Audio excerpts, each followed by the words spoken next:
पूरी दुनिया को जब अंग्रेज हमारे देश को छोड़ के गए, अंग्रेजों ने जाते जाते कहा था कि ये तो हम थे जो 100-125 साल तक भारत के ऊपर हमने राज करके भारत को एक साथ रखा। अब देखना हमारे जाने के बाद इनसे अपना देश नहीं चलने वाला, इन लोगों से भारत एक साथ नहीं रहेगा। ऐसे अंग्रेजों को भी लग रहा था, पूरी दुनिया को लग रहा था। दोस्तों, आज 70 साल हो गए, भारत एक साथ भी है और खूब तेजी से तरक्की भी कर रहा है, और उसका केवल एक कारण है, हमारे देश का यह संविधान। ऐसे देश का संविधान लिखना जिसमें इतने सारे धर्म थे, इतनी सारी भाषाएं, इतनी संस्कृति, इतनी जाति, इतनी विविधता, ऐसे देश का संविधान लिखना कोई आसान काम नहीं था। बाबा साहब अंबेडकर ने पूरी दुनिया के संविधान पढ़े, सारे देशों के संविधान पढ़े, जहां से जो जो अच्छा मिला वो सारा उन्होंने इस संविधान के अंदर डाला, और इतना शानदार संविधान बाबा साहब अंबेडकर ने हम लोगों को दिया।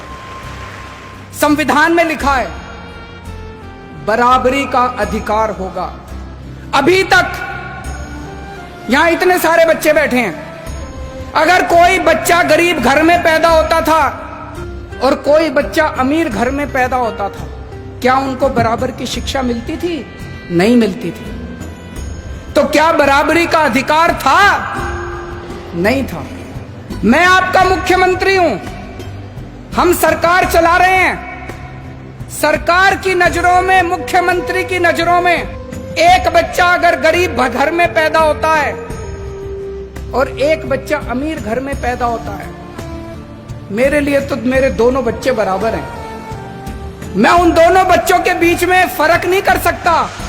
तो इसीलिए जब हमारी सरकार बनी, हमने अपने सामने सबसे पहला लक्ष्य रखा कि इस गरीब के बच्चे को भी अच्छी शिक्षा दिला के रहेंगे हम लोग। दिल्ली में जो भी बच्चा दिल्ली में पैदा होगा, चाहे वो गरीब का बच्चा हो, चाहे अमीर का बच्चा हो, सबको अच्छी शिक्षा मिलेगी, सबको एक जैसी शिक्षा मिलेगी।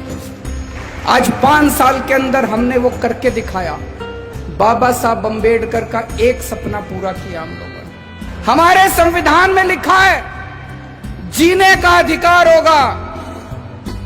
पहले गरीब आदमी के घर अगर कोई बीमार होता था, वो सरकारी अस्पताल में जाता था, सरकारी अस्पताल में इलाज का बुरा हाल था।